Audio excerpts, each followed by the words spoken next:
I'm embarking on an epic adventure.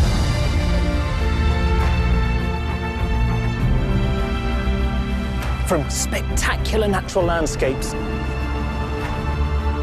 to the busiest cities in the world. 我来到中国，探索这个古老文明的宝藏。I find this really very special indeed. 我想了解绵延数千年的中华传统文化，如何持续影响并塑造了这个伟大的国家。I've really been looking forward to seeing this. And to truly understand the secrets of a country's soul, I think you need to immerse yourself in its art. 所以我将从这儿开启我的探秘之旅。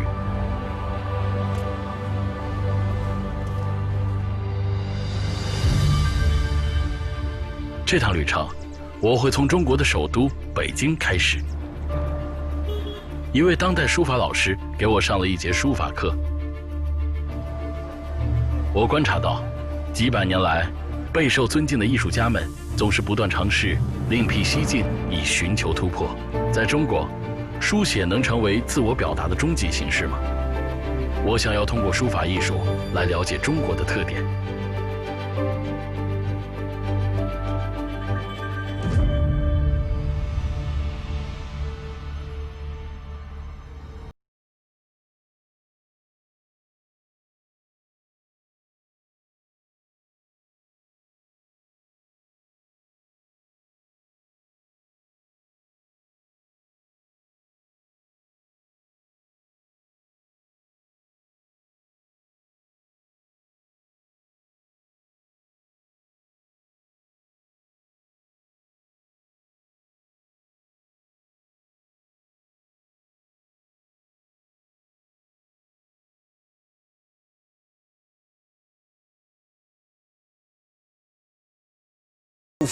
Or the way of writing. We in the West, we call it calligraphy, a word derived from the Greek meaning beautiful writing. In China, calligraphy is an art form. It's one of the so-called three perfections, along with poetry and painting. And some even consider it the highest art form in the land. So yes, calligraphy, it is writing, but it's also very much a thing of profound visual beauty.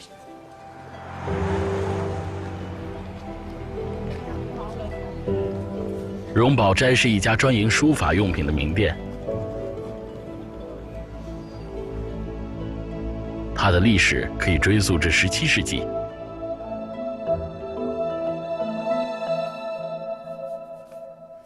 我专程来到这儿跟书法老师肖刚上一堂私教课。他在这里已经待了40多年。Just before we begin, can I say, I love everything about this in terms of the aesthetic. Well, you're right into the lesson. Okay, this is my brush, is it? You've brought your own down here. Can we do an easy one? 象形字，先教你象形字。我写了，你跟着我写。人还有人最简单的吗？也是最复杂的。Here we go.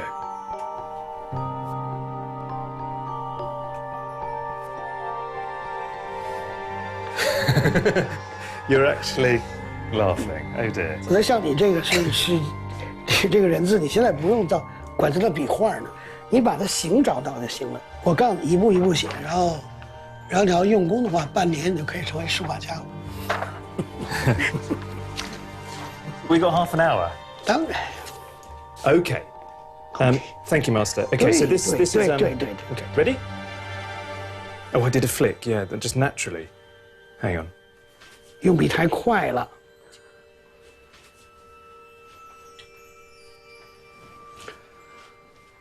漂亮。You're lying. 太漂亮，太漂亮！我是你师傅，我能骗你吗？ Are these ancient Chinese characters? 对，然后是篆书啊。篆书这个中国文字你要记住啊，中国文字是为了记录事的，最后变成书法是因为把这字写好看了，就是现在的书法，就像人化妆一样，长这么样，人长这样，然后要化妆一下，然后就美了。字写到最好的时候，是不是字本身了？是它每个笔画都漂亮了。You're 我 very 慢慢讲你，慢慢讲，你别着急啊。这是中国的羊字，也是吉祥的。sheep, character for sheep. 不 That 要紧 feels 张，不要紧张，不要紧张。 somehow appropriate. Okay.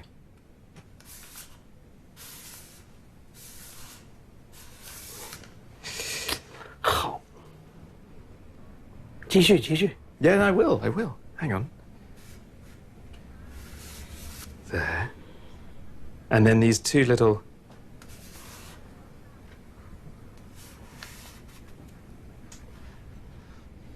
这需要交定，需要交定，交定。 I've passed the test. Good. 交定。 So 这好，这好。 can I see you do it?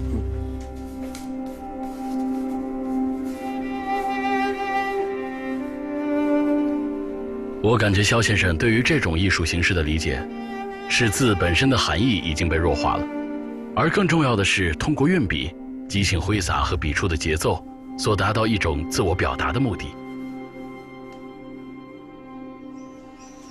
Arguably, they're as relevant when considering a free-flowing piece of Chinese calligraphy as they are when, say, looking at, I don't know, a drip painting by Jackson Pollock. And instead of individual words, the Chinese have what we in English call characters. And I think that's very telling, because if you were looking for an insight into the character of China, a distillation, if you like, of the country's soul, then calligraphy isn't a bad place to start.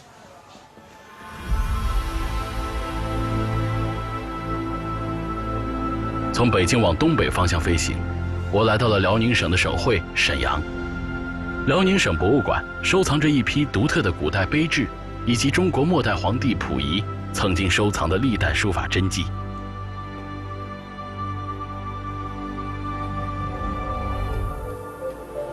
The artifact that I've come here to see is really very special indeed, because it marks this moment when calligraphy in China goes from being an elegant writing system to something that's valued for the very first time as a beautiful, expressive, graceful art form. 在博物馆守卫森严的保险库中，保存着一件流传有序的古代书法名家珍品。它来自7世纪末，中国历史上唯一一个女皇统治时期，也是中国艺术文化的一个全面繁荣时期。为了更好地保存4世纪中国最为著名的书法家们的真迹，女皇武则天命人制作了《万岁通天帖》。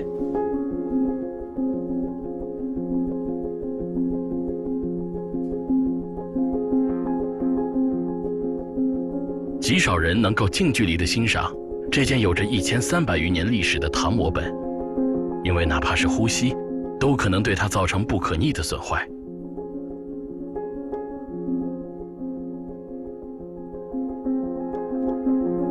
今天我与辽宁省博物馆学术研究部的主任董宝厚一起欣赏这一珍品。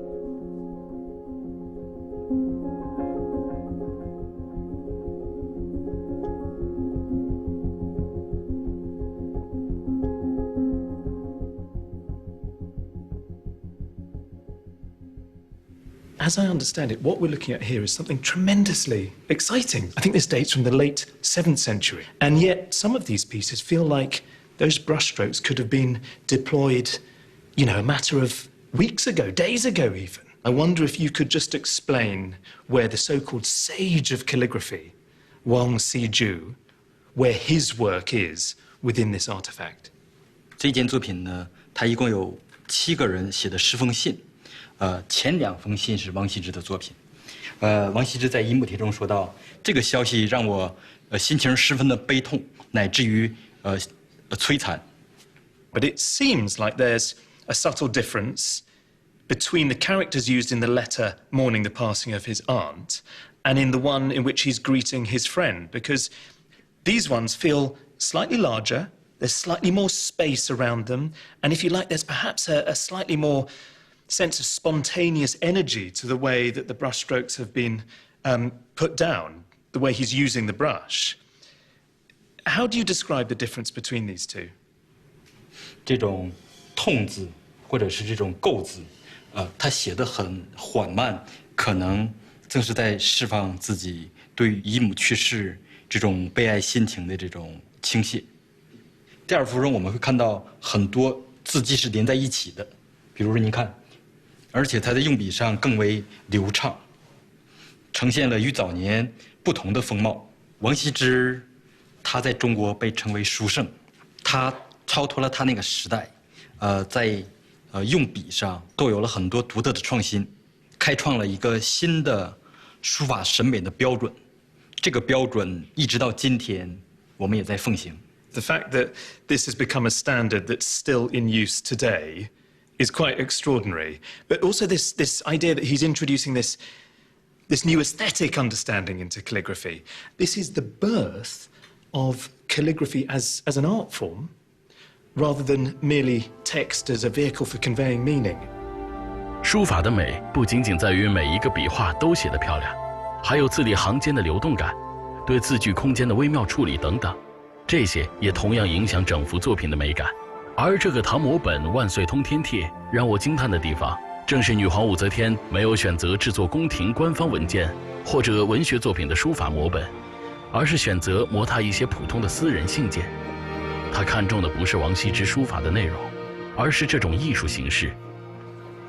我又重新回到了北京，来到古时的书法艺术中心琉璃厂文化街。在这里，我遇到了80岁的老先生于尊成。这位老人自退休起便开始练习隶书，这种简便而又大众化的书法形式。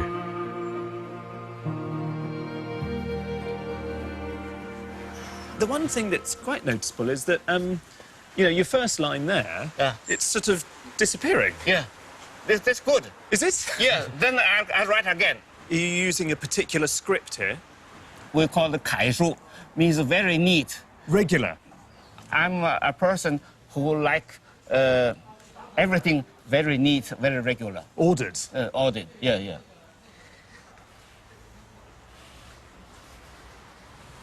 Look, this is evaporating already. Yeah. When it's dry, then I have to write again. I enjoy that. And when I repeat it, it's a way of improving myself. And one day when you've perfected it so that you're satisfied, would you then try and set it down in ink on paper to be immortalized? Maybe not. Many people encourage me to write. I say, no, thank you. No. That's, to write on the ground, that's enough.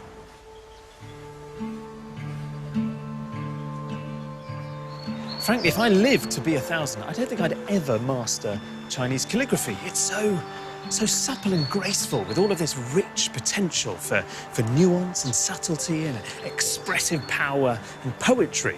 But at least I've come to understand why, in China, calligraphy is valued and respected so much as a visual art form. And ultimately, I think there's something rather magical about the idea that China's greatest artistic treasure, arguably, isn't a tangible thing at all, but something intangible, as ephemeral and abstract as writing. 接下来，我将与一位获奖字体设计师见面，他为数字时代创造着全新的汉字艺术表现形式。我还有机会欣赏到中国历史上将诗画融合，以体现书法笔触运用的最高境界的杰作。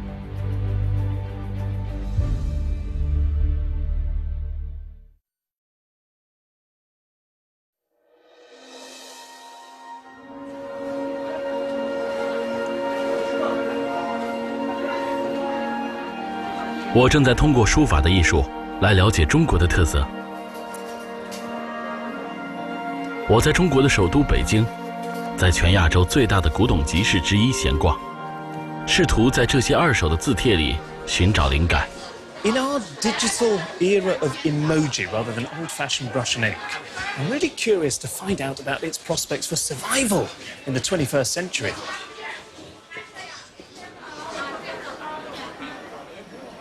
我找到亚洲极具创造力的字体设计师邢航科，向他了解情况。我想和他聊聊，看究竟是什么给了他重新诠释中国传统汉字的灵感。They look really beautiful, these editions. What are the... Oh, wow, look at that. What is this? 它是2015年获得中国最美的书，是它里面记录的全是一些就20、30年代和50、60年代的一些那个招贴和海报。I think this is such a beautiful book. There's this real sort of retro appeal. I can see why this would be so inspirational to you in your work as a designer. What about some of these other ones? 教你如何写好美术字，它是很早以前出，现在已经不印了。它的售价是0点95元，其实不到1元钱。I wonder whether anything from the history of calligraphy, things that are maybe centuries and centuries old, whether those scripts are inspiring to you as a typographer. 书法和字体设计，它俩其实是2个行业。我个人的研究方向可能是更偏向于美术字，就是属于方方正正，更偏图形化。比如说，就像刚才给您讲那个像猪啊，或者就这一类的，就是让大家看起来更开心、更快乐，并且更能明白它是，就是大众更能明白你在表达什么。Do you have examples of your own work that I can see to compare, see how you're inspired by stuff like this?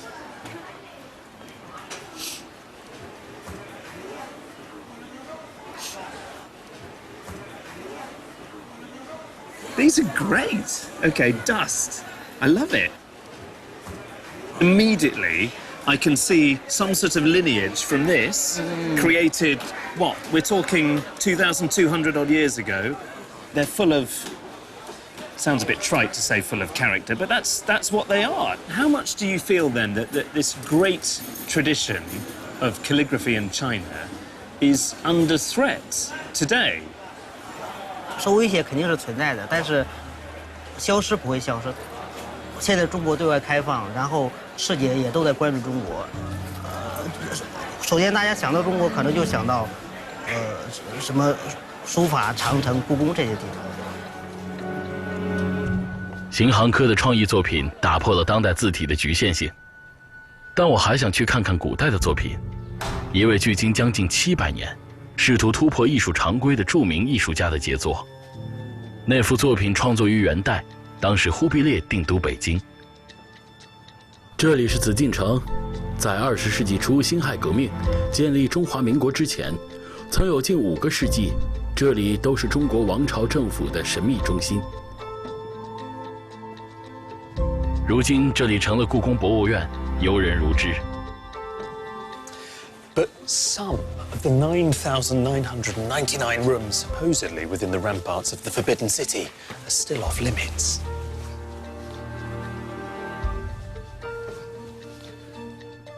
这幅极具影响力的作品是由备受尊敬的书画家赵孟頫所作。赵孟頫是中国文人画运动中的重要人物，也是当时朝廷中的一位士大夫。这幅画非常脆弱，对光照极其敏感。我被告知只能欣赏它几分钟，然后它就得被送回库房。我将会和故宫书画部的副研究员卢颖女士一起，在这次珍贵的开卷机会中欣赏这一杰作。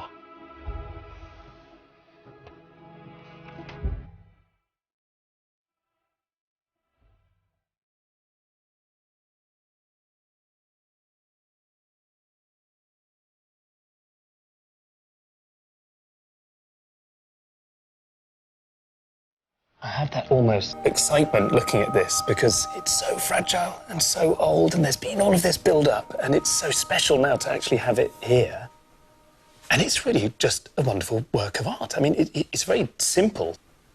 And immediately what strikes me is the great diversity of the way that Zhao Mengfu has used his brush in different ways to create different parts of the painting.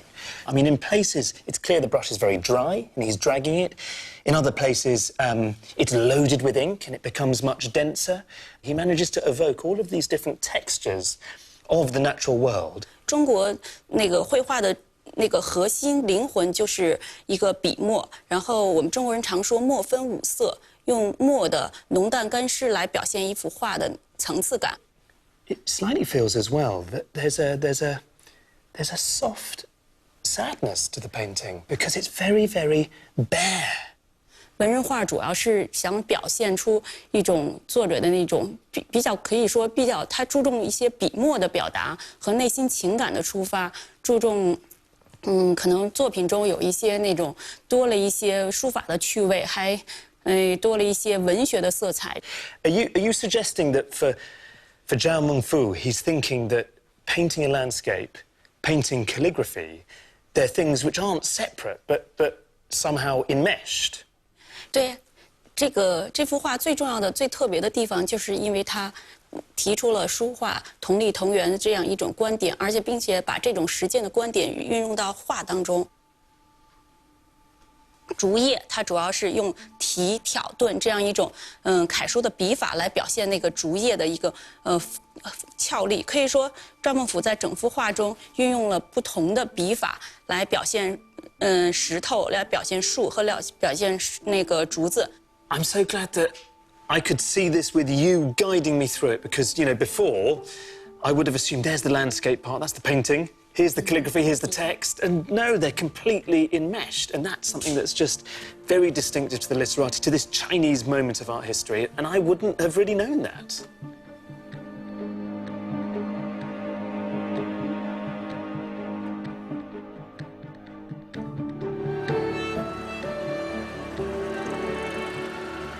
To connoisseurs of calligraphy, strange as this may sound, the meaning of the characters can be immaterial. Instead, quite often, fine calligraphy is valued for purely artistic reasons. So I find it quite helpful to think of each character less as a sign used in a system of writing and more as a miniature abstract painting brought into being by a brush.